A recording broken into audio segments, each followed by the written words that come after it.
Good morning everyone. My name is Parul Shah and I am a student of third semester of B.Ed from Maya College of Bajpur and my roll number is 181075400060 and my Gmail ID hi to parulshah@gmail.com.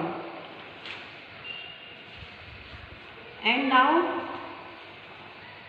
today talking about science chapter of force. आज हम science में बल chapter के बारे में पढ़ेंगे। बल क्या होता है और वो कितने प्रकार का होता है, how many type of force. तो आज हम आपको बताएंगे कि बल क्या होता है और बल के कितने प्रकार होते हैं और इसके एग्जाम्पल के साथ आपको एक्सप्लेन करके बताएंगे। बल क्या होता है, जब हम किसी वस्तु पे बल लगाते हैं तो उसके आकार में परिवर्तन आता है, उसको हम कहते हैं बल। बल के द्वारा किसी वस्तु में आए परिवर्तन को हम कहते हैं बल। एग्जाम्पल है कि अगर किसी टेबल पे हमने कोई बुक रखी है, सपोज दैट हमने किसी टेबल पे कोई बुक रखी है, अगर हम इस पर बल लगाएंगे, बल लगाने पर इसकी अवस्था में परिवर्तन होगा या इसके स्थान में परिवर्तन होगा, तो इसे हम कहेंगे कि हमने इसे बल के द्वारा इसकी अवस्था में परिवर्तन किया है। तो इसका मतलब होता है कि हम किसी वस्तु की अवस्था में परिवर्तन, उसके स्थान में परिवर्तन किस प्रकार से कर सकते हैं, तो बल के द्वारा। बल कितने प्रकार के होते हैं? बल वैसे तो दो प्रकार के होते हैं, एक आंतरिक और एक बाह्य। आंतरिक रूप से भी हम बल लगाते हैं और बल लगा के किसी चीज़ में परिवर्तन आता है तो उसे आंतरिक परिवर्तन कहते हैं, और बाह्य तरीके से, आउटर तरीके से हम अगर बल लगाते हैं उसके द्वारा जो परिवर्तन आता है उसे हम बाह्य बल कहते हैं। बल होते हैं चार प्रकार के।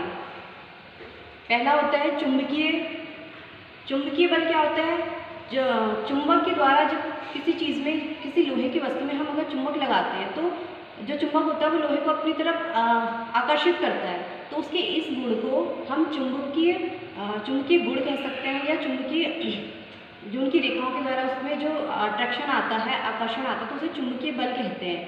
सपोज करते हैं किसी वस्तु पे हमने कोई लोहा है और उसके सामने कोई हमने चुंबक के सामने किसी लोहे की चीज़ रखी और उसके बीच में जो उसके आकर्षण से अगर कोई लोहे की चीज़ चुंबक पे आकर्षित होती है तो उसको कहते हैं उसकी रेखाओं के द्वारा चुंबकीय गुण। तो इस प्रकार पहला हो गया चुंबकीय बल, जिसको हम कहते हैं चुंबकीय बल। सेकेंड है हमारा तापीय बल, एंड थर्ड हमारा है कि गुरुत्वाकर्षण। गुरुत्वीय रूप से जो परिवर्तन, जो बल लगता है उसको हम कहते हैं गुरुत्वीय बल। इस प्रकार से हम कह सकते हैं कि जो चुंबकीय है, तापीय है, गुरुत्वीय है, ये सब क्या होते हैं? बल के प्रकार होते हैं, जिससे कि हम किसी वस्तु में या किसी चीज़ में परिवर्तन ला सकते हैं, उसको हम कहते हैं कि बल।